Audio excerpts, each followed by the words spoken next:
Welcome to the first Autoline Daily of 2019. On today's show, Ghosn still sits in jail. Tesla cuts the price of its cars and its stock takes a hit. And the latest spy caper out of Russia has an automotive connection. All that and more coming right up on Autoline Daily.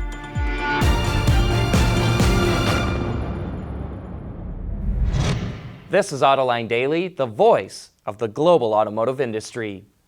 Have you seen this story about Russia arresting an American and charging him with espionage? Normally, we wouldn't report on something like this, but there's an automotive connection. Paul Whelan was arrested by Russian authorities. He also runs security for the global facilities for the supplier BorgWarner. Whelan is a former Marine who liked to visit Russia and was in Moscow to assist in the wedding of another Marine who is based there.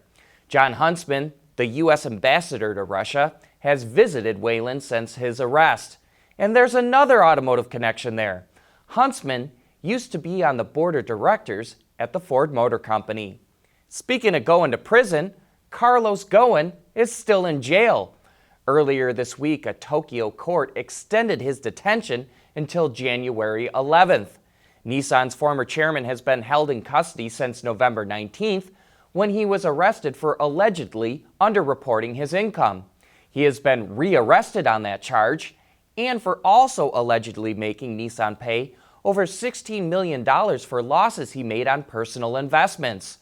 Ghosn denies the charges, and Greg Kelly, Ghosn's right-hand man who was arrested at the same time, was released on bail last week. Tesla just chopped the price of its cars it sells in the U.S. by $2,000. That's because the company just ran out of the $7,500 tax credit the U.S. government offers to people who buy an electric car.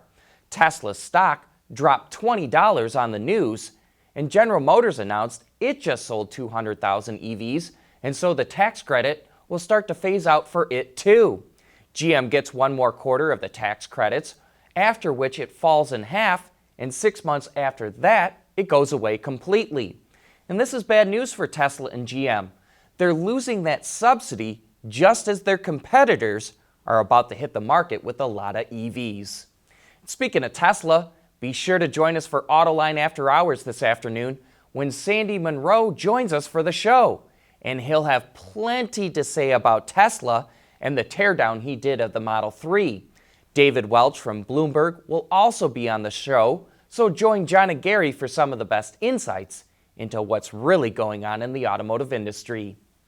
Hyundai has come up with an intriguing way to charge electric cars, and that's coming up next.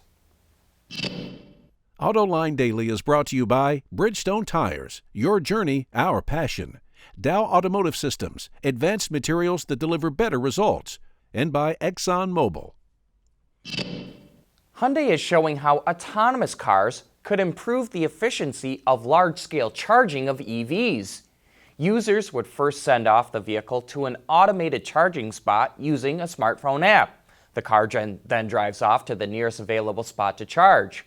Once the battery is fully charged, it would then leave the charging area to find an available parking spot so the next car waiting in line to be charged can hop in. The fully charged vehicle would then be ready for the user to summon back with the app. In another Hyundai news, it's going to have a wild concept at CES called the Elevate. The vehicle combines robotic legs with EV technology to allow it to drive, walk, or even climb over the most difficult terrain. And as you can see here, it's being demonstrated as a medical rescue vehicle. Speaking of CES, be sure to be on the lookout for all the coverage that we'll be generating at the show next week. We'll be posting interviews from automakers and others that are making news at the show. And if you happen to be at CES, keep an eye out for us. We'll be working out of ZF's display at the show at booth number 8500. Coming up next, Lego goes totally gearhead on us. Formula One great Michael Schumacher turns 50 today, and happy birthday, Michael. He won 91 races and 7 titles in his career, more than any other driver. But he hasn't been in the public after suffering severe head injuries in a skiing accident 5 years ago. His family issued a rare statement yesterday, saying he's being well cared for at his home in Switzerland. They also announced they're launching an official Michael Schumacher app today to allow fans to celebrate his career, so be on the lookout for that. You know, the holiday season may be behind us, but a gearhead's love for automobiles doesn't just start and end with the calendar, and LEGO has introduced another car kit to its Speed Champions line of toys. The nearly 500-piece set features a Dodge Challenger Demon in yellow and a black 1970 Charger. The Demon comes with 2 sets of custom wheel covers, and the Charger has an optional supercharger with massive air scoop. At $30, the LEGO set is a much cheaper way to get into either car, and there's nothing wrong with feeling like a kid again. But that's it for today. Thanks for watching, and please join us again tomorrow.